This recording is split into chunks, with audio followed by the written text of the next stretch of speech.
Standing before a towering ancient wall, its stones weathered by centuries yet still impossibly precise, it's hard not to feel a shiver of awe.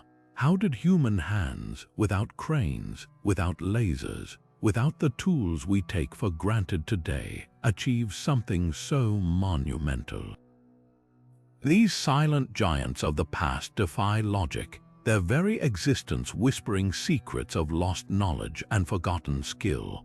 Across every continent, civilizations we call ancient accomplished what even modern engineers might struggle to replicate, lifting stones heavier than buses and fitting them together with gaps thinner than a razor blade. The deeper you look, the more astonishing it becomes, because these aren't just walls. They're time capsules of ingenuity, each one a puzzle begging to be solved. Picture this: a massive stone block perfectly cut, hauled up a mountainside with nothing but ropes and manpower. No blueprints survive, no manuals, just the staggering proof left behind in mortar and stone. From the impossibly smooth curves of Sacsayhuaman in Peru to the mind-bending precision of Japan's Osaka Castle, these structures share a common thread: they shouldn't exist. Yet here they stand, defying erosion, earthquakes, and sometimes even war, as if the builders knew their work would outlast empires. What drove them? Was it sheer willpower, a technology we've yet to rediscover, or something else entirely hidden in the shadows of history? That's the mystery we're unraveling today. Across 25 breathtaking examples, we'll journey into the heart of these architectural enigmas, from the legendary walls of Babylon to the fortress of Sigiriya, carved into a sheer cliff face like something from a myth. You'll see stones that interlock like a jigsaw puzzle without a single drop of glue, walls angled so precisely they've withstood 1,000 storms, and ramparts so vast they reshaped landscapes. But more than the how, we'll explore the why, the stories of the people who dreamed these walls into being, their hands shaping the impossible. So come with me, because history's greatest wonders aren't always the ones in plain sight. Sometimes they're hidden in plain stone. Of all the ancient walls that challenge our understanding of history, none towers quite like the Great Wall of China, not just in height but in sheer audacity. Stretching over 13,000 miles across deserts, mountains, and grasslands, it's a feat so vast it can be seen from space, yet its true marvel lies in the details. Imagine lugging stone slabs and bricks up treacherous peaks without modern machinery, relying on sheer human muscle and ingenuity. The builders didn't just conquer the landscape, they bent it to their will, carving steps into cliff faces and weaving the wall across ridges so steep that even today, sections like giant leave hikers clinging to the rocks for balance. But the real magic, sticky rice, yes, the same ingredient in your favorite takeout dish, became the secret weapon of ancient engineers. Mixed with slaked lime, it created a mortar so strong it withstood earthquakes and centuries of weathering. Some joints still hold firm after 2,000 years. And here's the kicker: this wasn't a single project. Dynasties stacked upon dynasties, each adding their own layer, from packed earth in the Qin era to the iconic brick battlements of the Ming. Millions of laborers, soldiers, and even prisoners contributed, some buried beneath the stones they laid, turning the wall into a spine of stories as much as a barrier against invaders. What's haunting is how purpose shapes form. In the Gobi Desert, watchtowers rise like skeletal sentinels designed thin to resist sandstorms. Near Beijing, the wall thickens into a fortress, its ramparts wide enough for 5 horses to gallop abreast. And then there are the hidden touches: drainage systems carved into parapets to prevent erosion, signaling towers spaced precisely to relay messages with smoke and fire.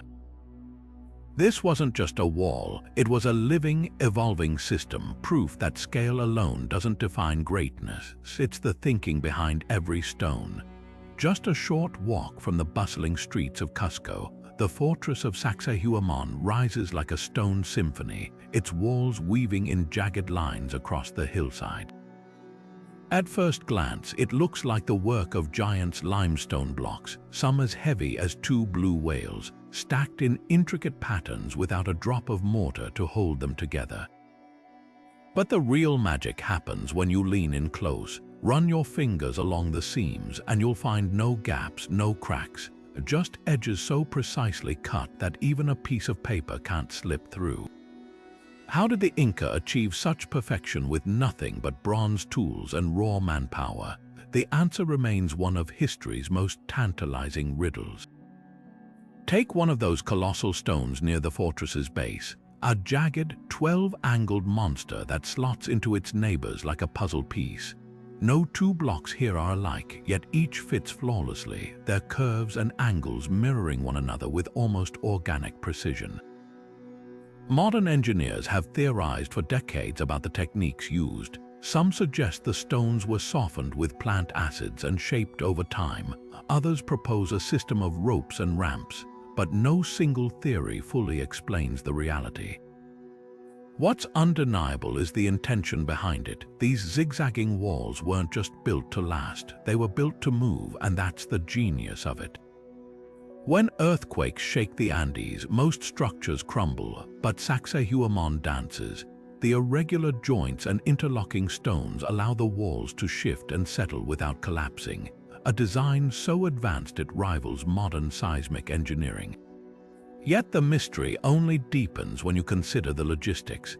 Those 200-ton blocks were hauled from quarries miles away, up steep slopes without wheels or draft animals. Local legends speak of stones that walked themselves into place, guided by the songs of priests. While science may dismiss the magic, the truth how hundreds of workers coordinated to maneuver these megaliths still feels like sorcery. Perhaps most haunting is what we don't see. The Spanish looted much of the fortress to build colonial Cusco, dismantling upper layers that might have held clues. Today, the remaining walls are just the foundation. What once stood atop them, 3 tiers higher, could have rewritten our understanding of Inca technology. But even these weathered remnants whisper secrets. Notice how the stones glow faintly at dawn, their edges catching the light like serrated teeth.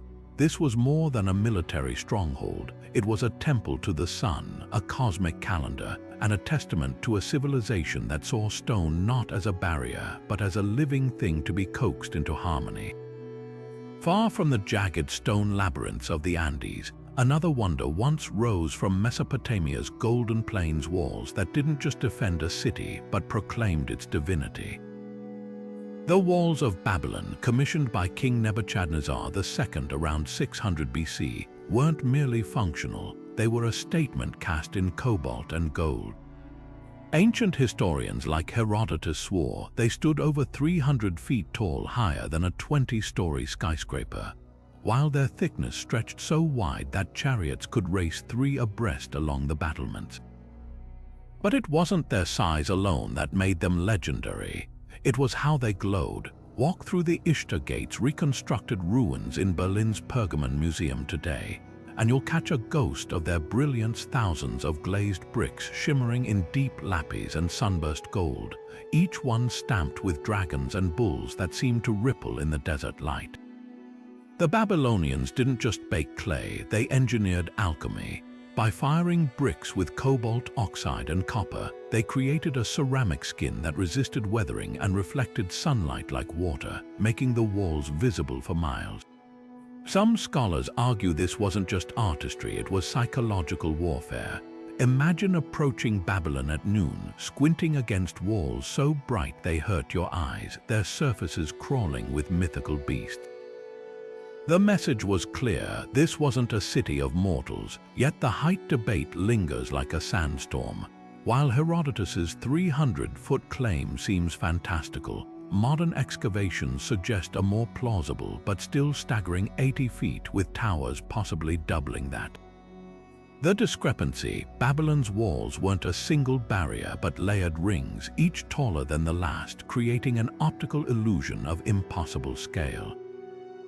And here's the twist: Nebuchadnezzar didn't invent this technique. He perfected it, Earlier Mesopotamian cities like Ur used mud bricks, but Babylon's engineers added kiln-fired layers wrapped around rubble cores, a sandwich of strength that shrugged off battering rams and floods alike.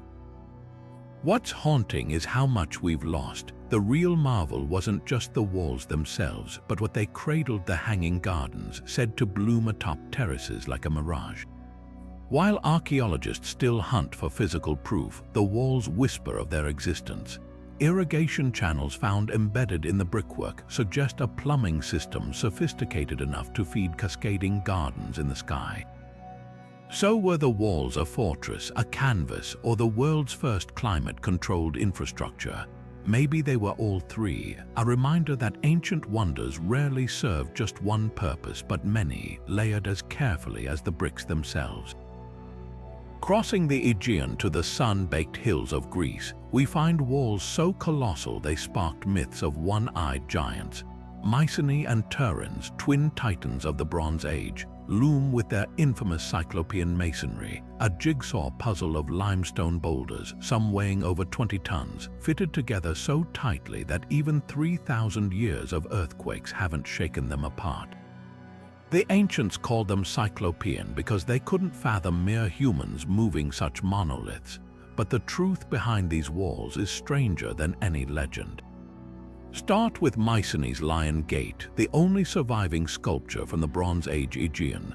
Two lionesses, their heads now lost to time, tower above a lintel stone so massive it defies logic, a single slab estimated at 20 metric tons, perched 15 feet high without mortar.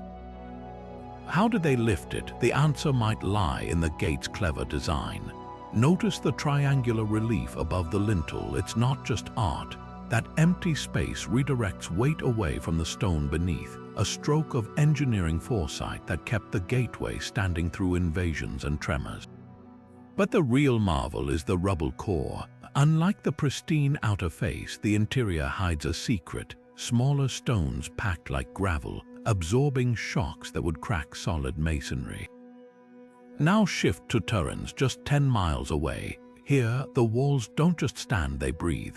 Corbelled galleries tunnel through the fortifications, their ceilings narrowing like inverted staircases to distribute weight. Walk inside one and the genius clicks. These weren't just passages, they were tension relief systems allowing the walls to flex during quakes. And then there's the stone itself. Mycenae's blocks are jagged, almost brutalist, while Turins are subtly tapered wider at the base, creating a gravity-defying lean, the tools they used. Bronze chisels and wooden levers, yes, but also something less tangible, leverage of the mind. At Turins, archaeologists found grooves carved into bedrock, tracks for sledges that hauled stones uphill, lubricated with clay to reduce friction. At Mycenae, depressions near the walls suggest workers used counterweight systems, balancing stones with earth ramps. But the lingering question isn't just how. It's why. Why invest centuries in such labor? The answer whispers in the stone's alignment. Mycenae's walls follow celestial angles, their gates framing the summer solstice sunrise. Turin's galleries line up with Orion's belt during harvest season. These weren't just forts, they were calendars in stone where every boulder served both king and cosmos. What chills the spine is the precision left unexplained. At Turins, some joints are so exact they mimic the pillow masonry of Inca walls, a technique separated by oceans and millennia. No blueprints survive, no scribbled diagrams, just the walls themselves, their silence daring us to unravel how Bronze Age masters turned mountains into monuments. In the heart of Jerusalem's Old City, where prayers rustle like leaves against ancient stone, the Western Wall stands as a silent witness to an engineering miracle. Look closely at those massive Herodian ashlars, each block cut with such geometric precision that they lock together without mortar, their faces so smooth they gleam like glass after 2,000 years. But the real shock comes when you realize these aren't just ordinary stones. Some weigh more than 500 tons, equivalent to 2 fully loaded Boeing 747 jets, and one, the legendary Western Stone, stretches 44 feet long, dwarfing everything around it. How do you move a monolith that size across rocky terrain without cranes or hydraulics? The answer lies in a marriage of brute force and breathtaking finesse. Start with the quarries still visible today beneath Jerusalem's streets. Workers carved these blocks using nothing but iron chisels and wooden wedges soaked in water to fracture the bedrock. But here's the twist: they didn't just hack at random. Each stone was rough cut at the quarry, then deliberately left slightly oversized, a clever trick. Only after transport would the final chiseling occur, ensuring any cracks or flaws exposed during the journey could be trimmed away, and what a journey it was. The Western Stone's path from quarry to wall spanned over 1,000 feet uphill, likely rolled on wooden cylinders or dragged atop sledges greased with animal fat. Historical accounts suggest teams of oxen and hundreds of laborers, their chants and ropes straining in unison, inching the behemoth forward day by grueling day. Yet the true marvel isn't just the weight, it's the fit. Run your hand along the seams between these ashlars and you'll find no gaps, no unevenness, just edges so exact they seem fused together. Herod's engineers achieved this by cutting the blocks with a slight convex bulge on their outer face, a technique called entosses, so that when set, the stones pressed inward against each other, creating a self-locking effect. Earthquakes, enemy siege engines, the wall shrugged them off, its interlocking weight distributing stress like a living organism. But the most haunting detail is what you can't see. Beneath the plaza where worshippers gather today, archaeologists have uncovered 19 more layers of these gargantuan stones, descending into darkness like a buried cathedral.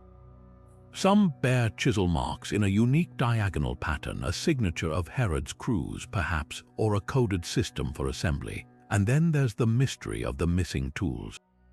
Not a single crane, pulley, or lifting device from the era has ever been found near the site, leaving us to wonder, did they use something temporary, like towering wooden derricks dismantled after construction? Or was there another method lost to history? Stand here at dusk when the fading light catches the striations in the stone, and you'll feel it, the weight of centuries pressing down, not just in the physical mass, but in the sheer audacity of human ambition. This wasn't just a wall, it was a testament to a king's obsession with legacy, written in limestone and defiance. And somewhere in those perfect joints, hidden between the whispers of prayers, lies a secret the stones still refuse to give up. Stretching like a scar across Britain's wild northern frontier, Hadrian's Wall is a masterpiece of Roman efficiency and a riddle wrapped in stone. 73 miles of disciplined masonry, built in just 6 years by soldiers who were as much engineers as warriors. But what makes this barrier truly fascinating isn't just its scale, it's the contradictions. Why does a wall so meticulously planned suddenly shift from 10 feet wide to 8, then back again, as if the builders changed their minds mid-project? And how did legions more accustomed to fighting than bricklaying construct something so enduring? The answers lie in the dirt beneath your feet and the rhythm of an empire's heartbeat. Walk the path today and you'll see the genius of standardization. Every Roman mile castle, those small forts spaced like clockwork along the wall, mirrors the next, down to the exact dimensions of their doorways. This wasn't guesswork, it was military precision. Each legion carved their insignia into the stones, turning construction into a competition. The 2nd Legion left a boar's head here, the 6th Legion a bull there, a stone-bound leaderboard of productivity. But the real innovation, local sourcing. Instead of hauling materials across continents, they used whatever the land offered: basalt in the east, limestone in the west, even turf in stretches where stone was scarce. Imagine thousands of soldiers quarrying, cutting, and laying with the same discipline they'd use in battle formations. Then there's the width mystery. Near the middle of the wall, the foundations narrow abruptly, as if someone slashed the budget overnight. Historians once thought this marked a change in construction crews, but recent laser scans reveal something slicker. The thinner sections align precisely with the most defensible terrain, where steep cliffs made a wider wall unnecessary. This wasn't a mistake, it was adaptability. The Romans knew when to flex, yet the wall's true purpose still sparks debate. Was it a barrier against northern tribes or a customs post taxing trade? The Mile Castle's double gates suggest both open by day for merchants, sealed by night against raiders, and those famous turrets, they weren't just watchtowers. Positioned at exact intervals, they created a visual telegraph system. A sentinel could flash a signal down the line faster than a horse could gallop. What lingers most is the human touch. Dig near the fort at Vindolanda, and you'll find the real ledger of this project, not in stone but in ink. Preserved in waterlogged soil are soldiers' letters complaining about the rain, requests for warm socks, even birthday party invites. This wasn't just a wall of empire, it was a wall of people, their voices whispering through time that even the grandest engineering feats are built one chisel stroke, one weary step at a time. Tucked along Croatia's Dalmatian coast, where the Adriatic meets rolling hills, the Walls of Ston rise like a stone serpent, a 3.5-mile labyrinth of limestone that once guarded Europe's most precious commodity, salt. Built in the 14th century, these fortifications zigzag with such deliberate chaos that from above they resemble a dragon's spine, each sharp turn a calculated defiance of invaders. While often overshadowed by China's Great Wall, Ston's barriers hold their own marvels, engineered not for show but for sheer survival. What's startling is how the walls embrace the land rather than conquer it. Unlike rigid Roman ramparts, Ston's designers let the terrain dictate their path, twisting around cliffs and plunging into valleys with almost organic fluidity. This wasn't laziness, it was strategy. The jagged angles created deadly kill zones, forcing attackers into vulnerable funnels where defenders could rain arrows or boiling oil from 40 towers. And the stone itself, quarried from distant mountains, then floated down river on barges before being hauled uphill by teams of oxen. Each block bears the marks of its journey, subtle grooves from ropes, faint chisel signatures of the masons who shaped them. But the real brilliance lies in what the walls protected. Ston sat at the heart of the Republic of Ragus's salt pans, where seawater evaporated into white gold. Salt was so valuable, it funded the Republic's entire navy. The walls weren't just shields, they were vaults. Hidden staircases within the ramparts led to secret storage chambers, while a network of cisterns ensured sieges couldn't cut off the water needed for salt production. Even the mortar held secrets mixed with crushed seashells for added strength against coastal winds. Today, walking the parapets reveals a puzzle still being solved. Some sections lean precariously, not from age but by design, their outward tilt making scaling nearly impossible. Others bear strange carvings, medieval graffiti of ships and saints left by bored sentries. And then there's the mystery of speed. Records suggest the walls rose in just 18 months, a pace that would challenge modern builders. How? The answer might lie in the quarries, where archaeologists found half-cut blocks abandoned mid-process, as if workers dropped their tools at some unseen signal.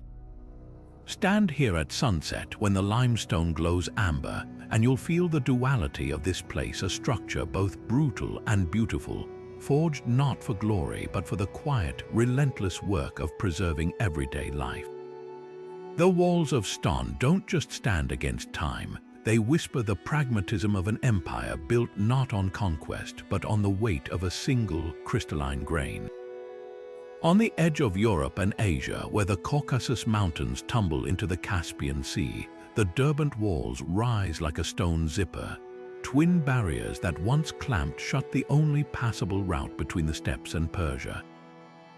Built 15 centuries ago by the Sasanian Empire, these fortifications aren't just walls, they're a geographical chess move. Picture two parallel curtains of limestone, each 40 feet high, stretching from mountain to sea for nearly 3 miles, with 30 watchtowers pacing between them like silent sentinels. What makes Derbent astonishing isn't just its scale, but its endurance. While most ancient walls crumbled under siege or time, these stood firm because their builders thought like geologists. The secret lies in the mortar, a concoction of crushed volcanic ash and lime that hardened into something resembling modern concrete. But the real stroke of genius was the foundation. Sasanian engineers didn't just lay stones on dirt. They carved trenches down to bedrock, filling them with compacted gravel that acted as shock absorbers during earthquakes. And then there's the geometry. Walk along the base and you'll notice the walls slant slightly inward, a calculated taper that deflects projectiles like a ship's prow cutting through waves. Even the spacing between towers was mathematically precise, exactly 1 arrow's flight apart, creating overlapping fields of fire that left no blind spots. Now cross the Black Sea to ancient Athens, where a very different kind of wall tells a story of desperation and ingenuity. The long walls, two parallel ramparts linking Athens to its port at Piraeus, were built in a frenzy during the Peloponnesian War, their rubble cores echoing the city's frantic heartbeat. Unlike Derbent's methodical masonry, these were slapped together with whatever came to hand.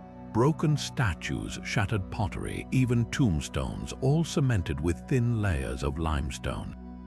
Yet this apparent chaos hid a revelation.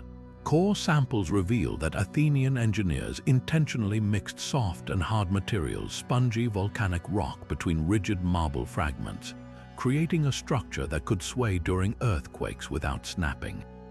The contrast between these systems is stark. Derbent was a permanent stranglehold on geography, its stones cut clean and fitted for eternity. Athens' walls were almost ephemeral, their slapdash construction reflecting a city betting everything on naval supremacy. While Derbent's towers faced outward against nomadic hordes, Athens' gatehouses pointed inward not to repel invaders, but to control the flow of silver from nearby mines that funded their fleet. One wall was a shield, the other a lifeline. What binds them together is their shared understanding of human nature. At Derbent, archaeologists found Perso-Arabic graffiti scratched into stones by board guards, dice games, prayers, crude drawings of horses. Near Piraeus, shards of Athenian pottery bear scratched tallies of olive oil rations. Both walls, in the end, were built not just by engineers, but by ordinary people, hungry, homesick, leaving their mark between the stones as if to say, "I was here." And perhaps that's the greatest wonder of all, that these monumental barriers designed to divide ultimately connect us across centuries through the fingerprints left in their mortar.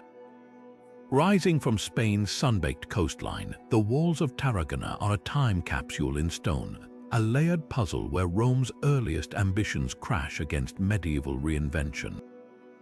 Walk the perimeter today and you're tracing fingers across 3 distinct epochs. The lower courses, monstrous blocks shoved together with Bronze Age brawn, give way to refined Roman ashlars, all crowned by medieval battlements added a millennium later. It's a masterclass in architectural evolution, each layer whispering secrets of the hands that shaped it. Start with those Cyclopean foundations. Some boulders weigh 12 tons, their sandstone faces pockmarked by iron chisels yet fitting together like clenched teeth. Unlike Rome's later precision, these stones were quarried just 2 miles away, dragged downhill on wooden sledges. You can still see the grooves worn into the bedrock near the ancient quarry. But here's the twist: the Romans didn't invent this technique. They adapted it from the Iberians, the local tribes who'd built with megaliths for centuries. It's a rare glimpse of empire learning from the conquered, blending brute strength with local wisdom. Now look higher. Around 30 feet up, the masonry shifts from jagged to jewel-like smaller, squared blocks laid during Tarragona's heyday as the capital of Hispania. This was Rome flexing its engineering muscle, proving it could do delicate as well as durable. Hidden in this section, if you know where to search, is the wall's most haunting detail: a weathered Medusa head carved into a corner block, her serpent hair barely visible after 2,000 years of salt winds. Was she a protective talisman, a mason's inside joke? No one knows, but her presence hints at the personal touches smuggled into monumental projects, the human fingerprints on imperial grandeur.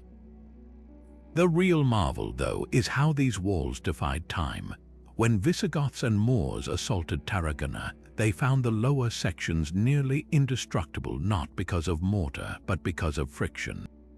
The weight of those Cyclopean stones creates such pressure that seismic waves simply slither around them. Modern engineers discovered something brilliant. The medieval additions actually weakened the structure until restorers removed them in the 19th century, revealing how Rome's original design had been perfect all along. Stand at dusk where the walls meet the sea and watch the sandstone glow the color of old coins. These aren't just barriers, they're a palimpsest where every chip and groove tells a story of Iberian laborers teaching Romans how to move mountains, of legionaries carving goddesses into fortress stone, of centuries folding into one another like the layers themselves. The walls don't just protect Tarragona, they are Tarragona, a city built and rebuilt in its own image. Great Zimbabwe's walls don't just rise from the earth, they sing. Carved from granite that glows honey gold at dawn, these dry stone marvels curve and spiral as if shaped by wind rather than hands. No mortar binds the thousands of precisely stacked blocks, yet after 8 centuries they stand as defiantly as the day they were laid. But the real magic isn't just in their endurance, it's in their secrets. Take the conical tower, that 30-foot enigma at the city's heart. Its smooth, tapering form isn't just architectural whimsy. It's a celestial cipher, aligned to catch the first rays of the solstice sun like a stone sundial. What's astonishing is the craftsmanship.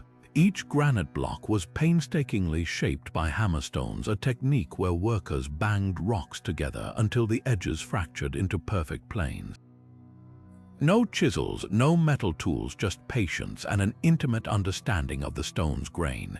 The builders exploited natural fissures in the granite, splitting slabs along hidden fault lines with the precision of diamond cutters. Then came the puzzlework, stacking blocks in alternating courses, their weight distributed so evenly that earthquakes barely make them tremble. The walls lean subtly inward, their curvature calculated to shed torrential rains and distribute stress, a feat modern engineers call gravitational stability. But the conical tower, that's where the mystery deepens. Its base aligns with the rising sun during the summer solstice, while narrow apertures in nearby walls frame specific stars in the Orion constellation. Some scholars argue the tower wasn't just a symbol of power, it was a cosmological map, its shape mirroring the sacred mountains where ancestors were believed to dwell. Others point to the acoustics, stand at its base and clap, and the sound echoes with an uncanny metallic ring, as if the stones themselves are tuned. The logistics boggle the mind. The granite was quarried over a mile away, yet no wheels or beasts of burden were used, just woven grass ropes and wooden rollers. And here's the kicker, the entire city, walls included, was built in phases spanning 4 centuries, each generation adding layers without blueprints, yet maintaining flawless symmetry. How oral traditions hint at a system of knotted cords used for measurement, but the truth remains etched in stone. What chills the spine is what these walls don't say. No carvings, no inscriptions, just silent, soaring testimony to a kingdom that mastered gravity and stars long before telescopes or calculators. To walk these ruins is to feel the ghost of ambition, a civilization that looked to the sky and built its dreams in unyielding stone. Standing before the ruins of the Theodosian walls in modern Istanbul, it's hard to grasp how these weathered stones once formed an impenetrable shield around Constantinople, a barrier so formidable it defied armies for 8 centuries. Unlike any fortification before or since, these weren't just walls. They were a calculated masterpiece of layered defense, a triple puzzle of stone, mortar, and sheer ingenuity. The outer curtain rose 30 feet high, studded with towers spaced just far enough to create deadly crossfire. Behind it, a second wall loomed even taller, its battlements manned by archers poised to rain death on anyone breaching the first line. And at the heart of it all, the innermost wall, a 40-foot colossus of alternating brick and limestone bands, its pattern not just decorative but revolutionary. The secret to their resilience lay in that mesmerizing striped masonry. By sandwiching brittle limestone between flexible brick courses, Byzantine engineers created a shock-absorbing effect that could shrug off earthquakes like a snake shedding skin. When tremors struck, the brick flexed while the limestone compressed, distributing stress so effectively that even today, sections still stand untouched. Modern engineers call it composite construction, but the builders left no manuals, just the walls themselves, whispering their logic to those who study their bones. Then there's the moat. Forgotten in most renderings, this outer ditch wasn't just a water-filled trench, it was a killing field. 20 meters wide and 7 deep, its sloping sides were lined with slick ceramic tiles to prevent scaling. But the real horror awaited at the bottom. Recent excavations revealed layers of spiked caltrops and hidden pits, designed to impale anyone reckless enough to charge across. Yet none of this compared to the terror unleashed from above: Greek fire. This legendary substance, its recipe still debated, could burn on water, cling to flesh like napalm, and reportedly even ignite sand. Pumped through pressurized bronze tubes mounted on the towers, it turned the walls into a nightmare of flaming waterfalls. Arab chroniclers wrote of attackers melting like wax under its assault, while the stench of charred ships fouled the Bosporus for miles. The walls' true genius, though, was how they mirrored the city they guarded. Just as Constantinople straddled 2 continents, these defenses blended Roman discipline with Persian innovation and Arab siegecraft, adopting the best ideas from every empire that failed to conquer them. Even their fall in 1453 wasn't due to design flaws, but to gunpowder's cruel evolution. Walk their length today, and you'll find stones scarred by cannonballs, mute witnesses to the moment when technology finally outpaced tradition. But for 800 years prior, they stood as the ultimate testament to human cunning, a fortress so perfect it didn't just protect a city, it shaped history. In the bone-dried deserts of northern Peru, where rain rarely falls and the sun scorches the earth, the walls of Chan Chan rise like mirages, gigantic waves of adobe frozen mid-crash. This was the Chimu Empire's crowning achievement, a sprawling metropolis of 10 royal compounds, each wrapped in 30-foot-high ramparts so intricate they seem woven rather than built. Run your fingers along their surfaces, and you'll feel the texture of fishnets, seabirds, even swirling ocean currents, all carved into mud that hardened centuries ago. How did a civilization without steel chisels or paper blueprints create such artistry? And why does this sun-baked clay still stand when so many stone fortresses have crumbled? The answers lie in the meeting of human genius and a desert's mercy. Start with the material itself: adobe, a humble mix of mud, sand, and straw. The Chimu didn't just slap it together, they engineered it like alchemists. Archaeologists analyzing the walls found layers of crushed seashells mixed into the clay, a clever reinforcement that acted like natural rebar, preventing cracks from spreading. But the real magic was in the curing process. Instead of rushing construction, builders worked seasonally, stacking bricks during the dry months when the sun's heat could slowly bake each layer to flint-like hardness. The desert climate became their kiln, preserving murals so vivid you can still trace the scales on a carved fish or the feathers on a diving cormorant. Then there's the shape of the walls, not straight but gently curved like the hull of an overturned boat. This wasn't aesthetic whimsy, it was seismic genius. When earthquakes ripple through the region, modern concrete buildings collapse while Chan's adobe waves sway but hold. The curves distribute shockwaves laterally, while the straw fibers in the mud flex like tiny shock absorbers. Even the relief carvings serve a purpose. By creating uneven surfaces, they scatter desert winds that would otherwise erode flat walls into dust. But the most haunting detail is what these walls enclose. Step through a trapezoidal gateway designed narrow at the top to funnel enemies into kill zones, and you'll find labyrinths of courtyards and storerooms, their walls lined with niches shaped like fishing nets. The Chimu worshipped the sea, and their entire city was a temple to its abundance. Hidden reservoirs beneath the floors collected fog drip, a life-saving trick in this rainless land, while the orientation of every compound aligns with lunar cycles tied to fishing seasons. What chills the spine is how close we came to losing it all. In the 15th century, the Inca conquered Chan, but even they left the walls untouched, perhaps awed by their craftsmanship. Then came the Spanish, whose looters' picks scarred the murals, but the true threat, water. A single El Niño downpour in 1982 melted entire sections like sugar, revealing how delicately this marvel balances between survival and oblivion. Today, conservators battle not just time but climate change, shielding the walls with cane roofs that mimic the original Chimu thatch, using drones to map erosion patterns unseen from the ground. Stand here at noon when the shadows retreat and the reliefs seem to ripple like water, and you'll understand these aren't just walls. They're a dialogue between earth and ocean, between the hands that shaped them and the sky that preserves them. The Chimu built for eternity, trusting the desert to keep their secrets, and so far, against all odds, it has.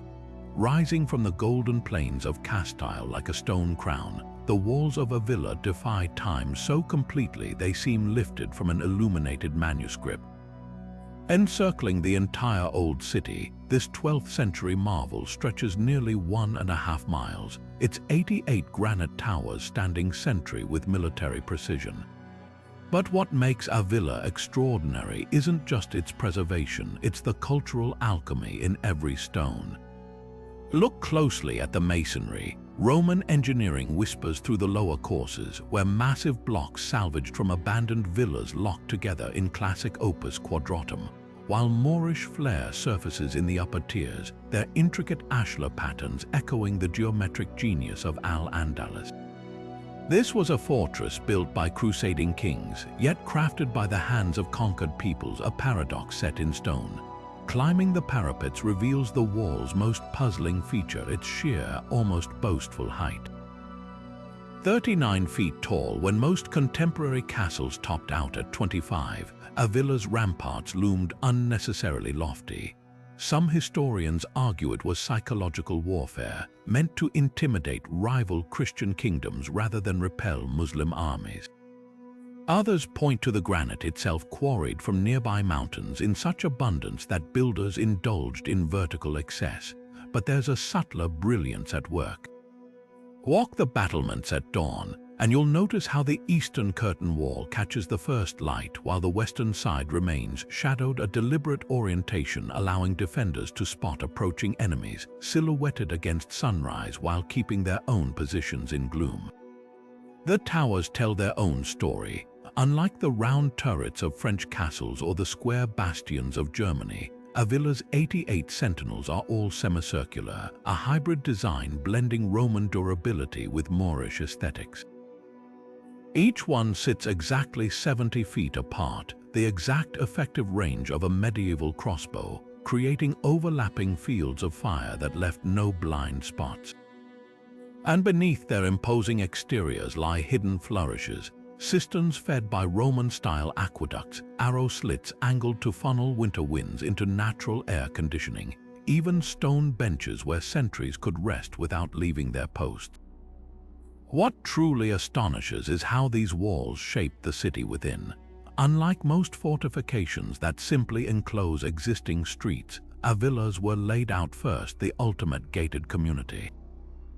The entire urban grid was then designed to serve the defenses, with streets radiating from the walls like spokes to ensure rapid troop movements. Even the cathedral doubles as a fortress, its apse actually embedded into the ramparts, its stones bearing the scars of makeshift repairs after centuries of sieges. Stand here beneath the Puerta del Alcázar as sunset paints the granite pink, and you'll feel the layers of history pressing close. These walls weren't just built to last, they were built to teach, each stone a page in a military manual written for generations yet unborn. And perhaps that's why they endure, not as relics but as mentors, still whispering the old lessons of stone and survival. High in the Aravalli range of Rajasthan, where the air thins and the cliffs drop sheer, Kumbhalgarh Fort's walls snake across the landscape like a stone serpent. Stretching an astonishing 22 miles long enough to encircle Paris, this 16th century marvel isn't just a wall, it's a masterclass in defensive deception. From a distance, its crenellations appear uniform, but climb closer, and you'll spot the sleight of hand hidden staircases disguised as cracks in the masonry, tunnels twisting beneath towers, and sudden dead ends designed to funnel invaders into killing courtyards. What's truly ingenious are the escape routes, narrow slots just wide enough for a slender defender to slip through, leading to secret paths that vanish into the mountains. The architects of the Muor kingdom understood that walls aren't just barriers, they're labyrinths of psychological warfare. Now cross continents to the vanished majesty of Benin City, where earthworks once sprawled across 9,000 miles, 4 times the length of China's Great Wall, if Portuguese explorers are to be believed. Unlike stone sentinels like Kumbhalgarh, Benin's walls were sculpted from laterite clay, dug by hand into a network of moats and ramparts that could have swallowed entire modern cities. Satellite imagery still reveals their ghostly outlines beneath the rainforest, like scars from a lost civilization. These weren't just fortifications, they were territorial tattoos marking districts with geometric precision. The walls enclosed not just palaces and barracks, but smithies, markets, and sacred groves, a functioning metropolis secured by trenches 30 feet deep in places. The contrast in materials tells a story of adaptation. While Kumbhalgarh's builders exploited Rajasthan's abundant sandstone, quarrying blocks so precisely that mortar was almost unnecessary, Benin's engineers turned weakness into strength. Their laterite clay hardened like iron when exposed to air, creating ramparts impervious to tropical downpours. Both systems shared a genius for scale. Kumbhalgarh's 7 staggered gates forced attackers through 7 potential ambushes, while Benin's labyrinthine earthworks reportedly confused invaders for days. What haunts us about these paired wonders is how differently history treated them. Kumbhalgarh still stands, its walls hosting marathon runners and festivals, while Benin's earthworks were systematically dismantled by British forces in 1897, their red clay scattered like lost memories. Yet in the silence between the stones and the shadows of those buried trenches, a shared truth emerges. Whether built by Rajput warriors or Edo engineers, these walls weren't just about keeping people out. They were about preserving a way of life, one chisel stroke, one handful of clay at a time. Rising from the Languedoc plains like a storybook illusion, Carcassonne's walls blur the line between medieval might and modern myth. This double-ringed fortress, with its 52 towers piercing the sky, seems plucked from a knight's tale until you notice the cracks in the fantasy. The real drama here isn't in the stones themselves, but in the centuries-old tug of war between preservation and reinvention. Step closer and you'll spot the split personality. The lower courses, built in the 13th century with rough-hewn limestone blocks stacked in the Mer-Epais-style walls so thick they could shrug off trebuchet strikes, contrast sharply with the upper levels, where Viollet-le-Duc's 19th century restorations added pointy turrets straight from a Gothic novel. That Mer-Epais technique was pure martial calculus.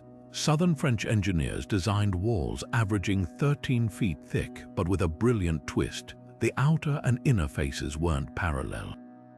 The exterior sloped subtly inward, causing incoming projectiles to glance off like skipping stones, while the interior stood vertical to maximize space for defenders. Between these layers, rubble cores mixed with recycled Roman bricks, creating a shock-absorbent sandwich that could take a beating. Archaeologists recently discovered iron rods hidden in the original masonry medieval rebar that stiffened the structure against siege engine vibrations. Enter Eugène Viollet-le-Duc in 1853, tasked with saving the crumbling fortress. Armed with romantic ideals and sketchbooks full of northern French cathedrals, he gave Carcassonne a makeover that still sparks controversy. His conical roofs topping the towers, pure invention, no evidence suggests the original walls had them. Those fairy tale crenellations, inspired more by Parisian Gothic than Languedoc practicality. Yet for all the criticism, his restorations revealed something profound. 19th century engineers found the original mortar formula, a mix of lime, sand, and ox blood, had self-healing properties when exposed to rain, a trick modern scientists are only now decoding. The debate crystallizes at the Port Narbonnaise gate. Viollet-le-Duc added a drawbridge where none existed, but during excavations, workers uncovered the gate's true genius, an original murder hole system disguised as decorative carvings. When attackers charged, defenders could drop boiling oil through stone roses whose petals concealed hidden channels. It's these quiet details that whisper the real story. Carcassonne's walls weren't just built to withstand armies, but to outthink them. Today, walking the ramparts becomes a game of spot the difference. The 13th century sections where their scars openly pockmarks from English catapults during the 100 Years' War, graffiti left by Cathar refugees. The restored portions gleam suspiciously perfect, their stones quarried from different strata than the originals. Yet perhaps Viollet-le-Duc understood something we're only grasping now. Great walls aren't frozen in time. They're conversations across centuries where every generation adds its own layer to the dialogue between past and present. The stones may argue, but they never lie. Perched where the Adriatic crashes against Dalmatian cliffs, the walls of Dubrovnik don't just guard a city, they defy the sea itself. Built when Venetian galleys and Ottoman armadas battled for supremacy, these 13th century barriers showcase a rare feat of maritime engineering, walls that change personality depending on which side you face. Approach from the land and the ramparts appear relatively slender, their limestone gleaming in the sunlight, but swing around to the seaward side, and the walls swell to a monstrous 20 feet thick, enough to absorb cannon blasts that would shatter ordinary fortifications. This wasn't just about strength, it was about psychology. Naval attackers would see these sheer, wave-battered faces and think twice before committing their fragile ships to the assault. Inside those salt-crusted ramparts lies another surprise, a hidden highway of staircases spiraling upward like a stone corkscrew. These weren't mere passageways, they were tactical lifelines. When enemy fleets appeared on the horizon, defenders could rush reinforcements to any threatened point within minutes, emerging from concealed openings to rain arrows or hot oil on besiegers. The stairs also served a darker purpose. During the devastating earthquake of 1667, these same passageways became escape routes for panicked citizens, their steps worn smooth by generations of footsteps fleeing disaster. The real stroke of genius, the seawalls aren't vertical. Tilt your head and you'll notice they slope slightly outward, a calculated angle that made climbing nearly impossible while causing cannonballs to ricochet harmlessly into the waves. Meanwhile, the landward walls stay nearly perpendicular, their thinner profile allowing quicker construction and more frequent arrow loops. This duality reveals Dubrovnik's strategic calculus. The true danger came from the water, where enemy ships could lob projectiles for weeks, while land attacks were rarer and easier to repel with the city's mountainous backdrop as natural defense. Walk the parapets at sunset when the Adriatic turns molten gold, and you'll spot subtle details most visitors miss, like the round holes drilled into merlons where archers could anchor their crossbows for steadier shots, or the stone channels designed to funnel rainwater into hidden cisterns during sieges. These walls weren't just shields, they were ecosystems sustaining the city they protected. Even today, you can press your ear against the limestone and hear the faintest echo of waves, a reminder that for Dubrovnik, the sea was both invader and lifeblood, a duality carved into every weather-beaten stone. In the heart of China's ancient capital, the Walls of Ston stand as a testament to military engineering that borders on prophetic. Built during the Ming dynasty in the 14th century, these fortifications didn't just encircle the city, they redefined urban defense. Picture a rectangular barrier stretching nearly 9 miles, its ramparts wide enough for 5 armored cavalrymen to ride abreast, topped by archer towers spaced with mathematical precision every 400 feet without exception. This wasn't guesswork, it was ballistic science.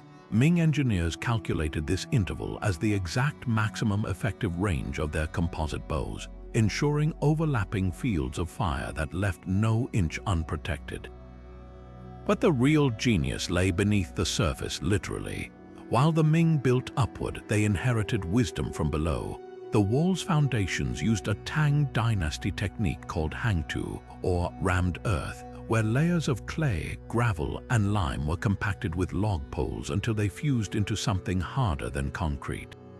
Modern core samples reveal these strata, each one stamped with the imprint of workers' tools like geological fingerprints.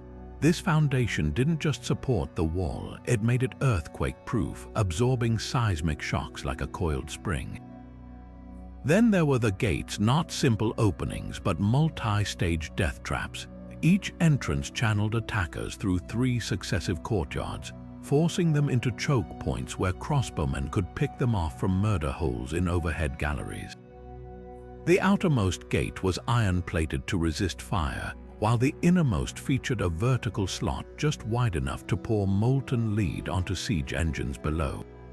But the piece de resistance, the moat system, fed by diverted river water and studded with submerged wooden spikes.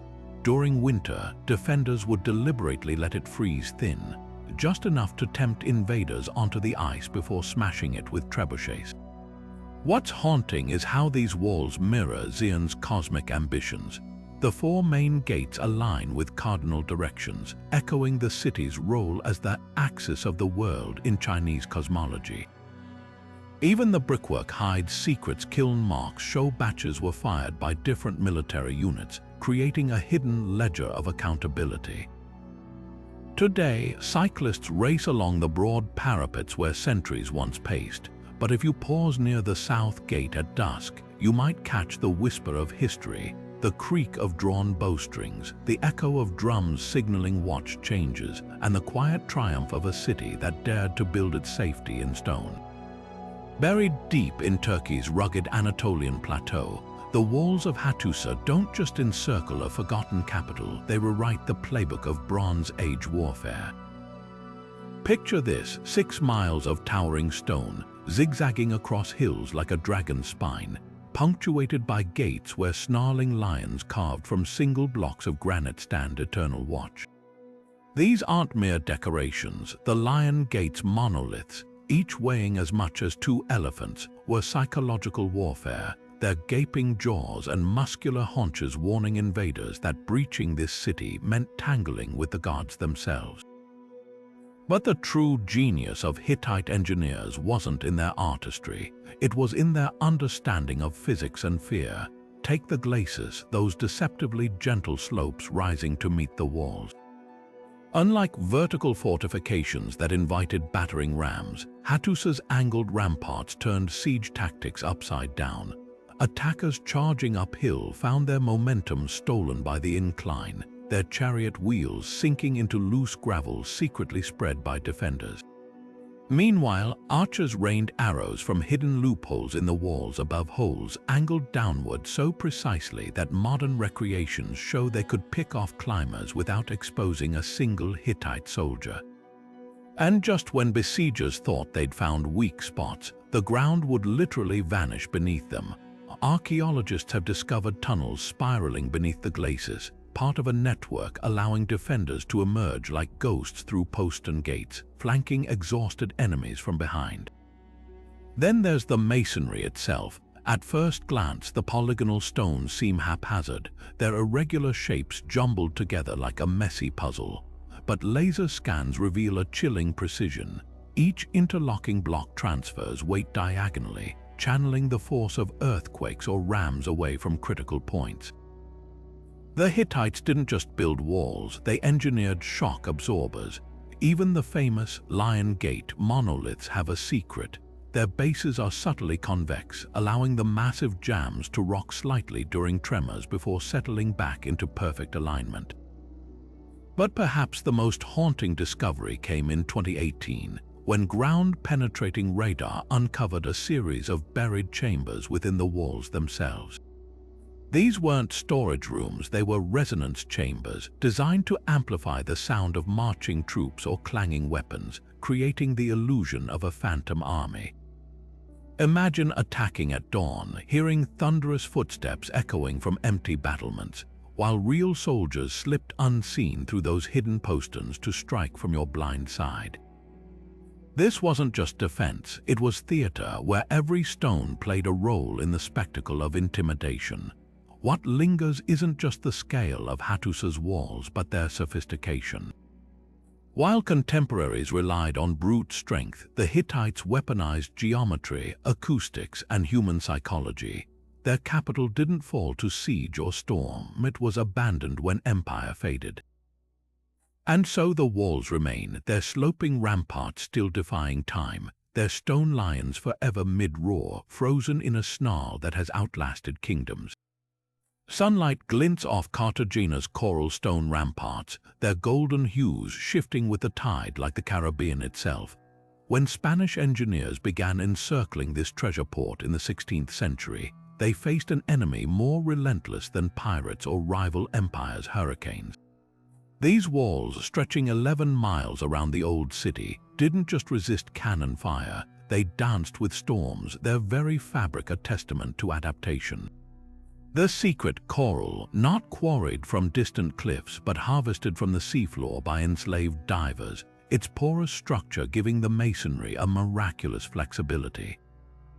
When gales howled in from the Gulf of Mexico, these blocks absorbed the shock like a sponge, flexing where rigid stone would have shattered. Walk the battlements near La Marina Gate and you'll spot the genius in the details. The walls bulge slightly outward at the base, not from erosion but by design, a calculated taper that deflected storm surges back to sea. Up top, jagged merlons alternate with lower sections, breaking the wind's force like a ship's prow slicing waves. Even the mortar held secrets. Mixed with crushed seashells and egg whites, it hardened into a waterproof sealant that laughed at tropical rains, but the masterstroke lay beneath the surface. Beneath the ramparts, engineers dug a labyrinth of tunnels that acted as pressure valves, channeling floodwaters harmlessly into the bay during tempests. Then there's Los Bovdas, those deceptively graceful vaults embedded in the walls near Getsemani. From afar, their arches look purely decorative, but step inside and you'll find chambers engineered for triple duty. Barrel-vaulted ceilings distributed weight so efficiently that these spaces served as armories during sieges, barracks for troops, and thanks to their sea-facing ventilation, perfectly climate-controlled storerooms for perishable goods. The thick coral walls kept interiors cool without a whisper of humidity, preserving everything from gunpowder to cocoa beans. Modern engineers only recently decoded why. Microscopic pores in the coral stone create natural air circulation, a passive cooling system centuries ahead of its time. What's haunting is how these walls mirror the city's soul. Built by forced labor yet engineered with indigenous wisdom, they blend Spanish military precision with Afro-Caribbean resilience. The very coral that forms their bones came from reefs shaped by enslaved divers who knew the sea's moods intimately, their knowledge silently embedded in every flexing joint. Today, when hurricanes lash the coast, Cartagena's old quarter often fares better than modern districts, its ancient walls still whispering lessons from an era when survival meant listening to the land. Stand atop them at sunset when the trade winds rise, and you'll feel it not just stone beneath your feet, but the ghost of an idea, that the strongest defenses aren't those that resist nature, but those that embrace it. Step into Pingyang's shadowed streets where the past doesn't whisper, it lingers in every brick. This 14th century trading hub, cradled by walls so intact they feel frozen in amber, hides secrets in its geometry. The first clue, look down. The entire city is shaped like a tortoise, an ancient symbol of longevity, with 6 gates piercing the ramparts like limbs and a head, while the snaking southern wall tapers to mimic a tail. This wasn't whimsy, it was urban alchemy. The Chinese believed tortoise shell patterns channeled cosmic energy, and Pingyang's builders engineered every alley to harness it. Wealth flowed through these streets like blood through veins, guarded by walls that doubled as spiritual armor. Now count the watchtowers, 72 in all, each one echoing a disciple of Confucius. More than just lookout points, these towers were celestial calculators. Their spacing followed lunar cycles, with archer slits aligned to catch the solstice sunrise, casting beams that illuminated hidden markers in the streets below. Timekeeping, defense, and philosophy fused into stone, but the real stroke of genius lies in the bricks themselves. Pingyang's walls aren't flat, they ripple with raised ridges, a texture that seems decorative until the monsoon comes.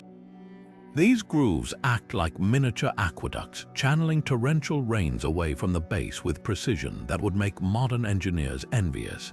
Even the mortar holds a secret mixed with glutinous rice paste. Itself heals tiny cracks when damp, a trick borrowed from Ming Dynasty porcelain makers. The gates reveal darker pragmatism.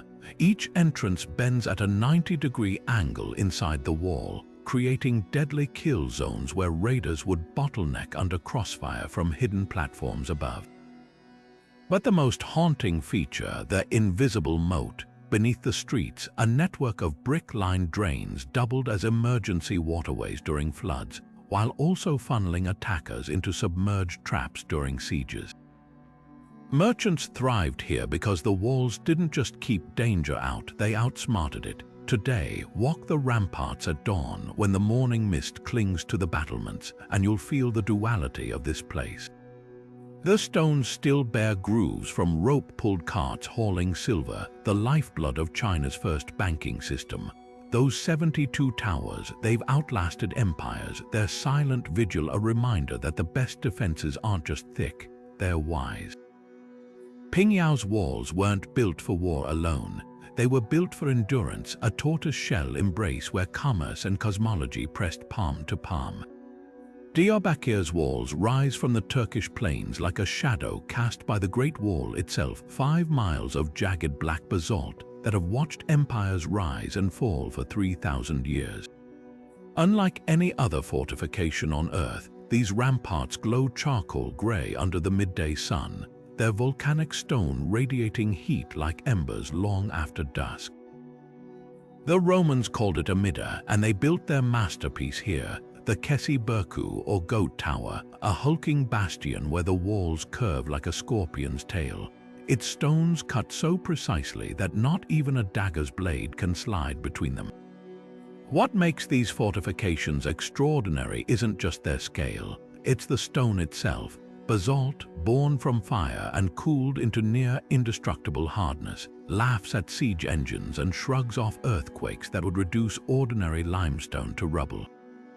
Walk the parapets near the Marden Gate, and you'll feel the texture underfoot rippled and pocked, not from erosion but from the stone's natural formation.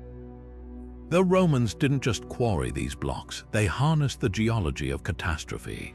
Each hexagonal column was split along natural fracture lines, a technique borrowed from Neolithic builders who crafted Göbekli Tepe's pillars just 100 miles away. The result, walls 16 feet thick in places, their interlocking patterns dispersing stress like chainmail. Even the mortar was revolutionary. Mixed with crushed basalt and egg whites, it hardened into a material modern engineers call proto-concrete, resisting freeze-thaw cycles that crumble lesser fortresses. Then there's the Goat Tower's secret. Climb its spiral staircase, each step carved from a single basalt slab. and you'll discover niches angled to funnel sound. A whisper at one end carries clear to the other, a natural amplification system defenders use to relay commands during battles. The tower's curvature isn't just aesthetic, it's ballistic. Persian siege records complain of arrows launched from these walls striking with uncanny force, their trajectories bent by the bastion's convex face like a stone catapult. But the true marvel is how these walls breathe. Basalt's porous structure allows humidity to pass through, preventing the damp rot that plagues other ancient fortifications. In winter, the stone absorbs sunlight, radiating warmth to sentries on the night watch. In summer, capillary action draws groundwater up through microscopic channels, cooling the battlements like nature's air conditioning. Even the famed black hue serves a purpose, absorbing heat by day to create rising air currents that deflect dust storms, keeping archers' sightlines clear. Today, laser scans reveal scars invisible to the naked eye, the ghostly outlines of Roman inscriptions erased by Byzantine conquerors, the faint grooves where medieval engineers tested new chisels. The stones remember what history books forgot, that Diyarbakir wasn't just a fortress but a living laboratory of resilience, where every block holds lessons in bending without breaking. Stand here as the call to prayer echoes off the basalt, and you'll understand these walls weren't built to intimidate. They were built to endure, their dark silhouette a promise carved in fire and time. Rising from Tuscany's rolling vineyards like a stone forest, San Gimignano's skyline defies logic. 14 medieval towers clawing at the heavens, their jagged silhouettes earning this hilltop town the nickname Medieval Manhattan. But here's the twist. The walls encircling this vertical battleground stretch barely a mile, standing just 20 feet tall in places laughably modest compared to the giants they contain. That's because these fortifications weren't meant to keep invaders out. They were built to contain the chaos within, where feuding noble families turned architecture into warfare, each tower a middle finger in stone. Step through the Porta San Giovanni gate, and you're thrust into a 13th century arms race not with swords but with bricks. The Salvucci family erects twin towers to flaunt their banking wealth. The Ardinghelli clan counters with a taller spire, its summit bristling with archer platforms. By 1350, 72 towers pierced the skyline, each one a statement of power and paranoia. The tallest, Torre Grossa, still stands 200 feet high, equivalent to a 20-story building built without cranes or scaffolding, just pulleys, wooden platforms, and backbreaking labor. Workers hauled limestone blocks up ramps spiraling inside the hollow structures, their progress marked by subtle changes in brickwork visible to trained eyes even today. Why the obsession with height? In a town where land was scarce but ego boundless, towers became the ultimate flex. Narrow streets turned into shadowy canyons where rival families could literally look down on each other. Some towers were built so close their upper windows nearly touched, allowing insults or boiling oil to be exchanged at alarming proximity. But the real genius lay in their dual purpose. By day, these structures housed silk merchants and spice traders. By night, their underground vaults became impromptu prisons for enemies. The Torre del Diavolo earned its name, Devil's Tower, when its owner returned from a trip to find it inexplicably taller. Locals swore supernatural forces had intervened in his absence. The walls themselves tell a quieter story. Unlike the aggressive verticality within, the town's ramparts curve gently, hugging the hillside with almost protective humility. Built from local travertine, their soft golden hue blends into the landscape, a deliberate choice. While the towers screamed for attention, the walls whispered reassurance to neighboring powers like Florence that San Gimignano posed no territorial threat. Look closely at the masonry near the Porta del Fonte gate, and you'll spot scallop shells embedded in the stone pilgrim badges pressed into wet mortar by medieval travelers on the Via Francigena, turning the walls into an accidental guestbook of the ages. What's haunting is how these towers became their own undoing. As the Black Death ravaged Tuscany in 1348, the town's population halved, leaving families too weakened to maintain their stone giants. By the Renaissance, only 14 remained, their truncated forms preserved not by design but by neglect. Today, climbing Torre Grossa reveals the paradox of this place. From its summit, you'll see not just the towers, but the vineyards and olive groves beyond the walls, a reminder that all human striving, no matter how skyward, eventually yields to the patient horizon. The stones of San Gimignano don't just scrape the heavens, they whisper a warning about the futility of building monuments to vanity when the earth itself is the only witness that endures. The deeper we dig into these ancient walls, the more we stumble upon the same maddening questions. How did civilizations separated by oceans and millennia arrive at eerily similar solutions? Consider the uncanny resemblance between Inca masonry at Sacsayhuaman and Japan's Osaka Castle, where stones fit together like interlocking teeth without mortar. Or the way both Egyptian and Mesoamerican builders used sledges and wet clay to move colossal blocks, despite having no known contact.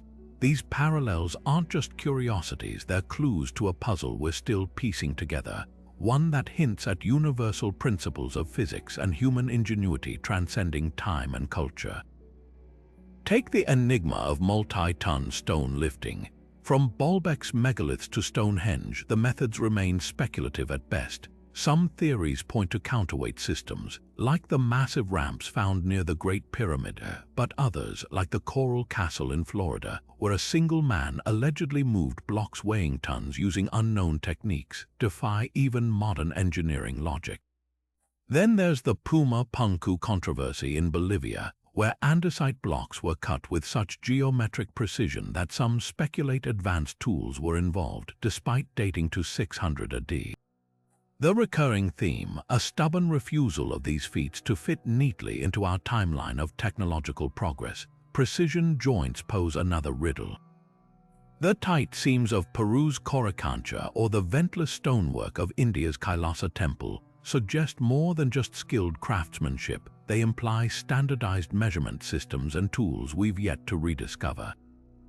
Modern engineers using laser cutters struggle to replicate some of these fits, yet ancient builders achieved them with copper chisels and stone hammers. The Y-shaped bronze clamps found at Delphi and Tiwanaku, used to stabilize blocks without mortar, appear across disparate cultures with no clear path of cultural transmission. Were these ideas independently invented, or is there a lost thread connecting them? Transportation myths only deepen the mystery. The story of Ethiopia's obelisks, some weighing 700 tons, being moved miles across rugged terrain with just ropes and logs seems implausible until you examine the grooves worn into ancient quarry roads.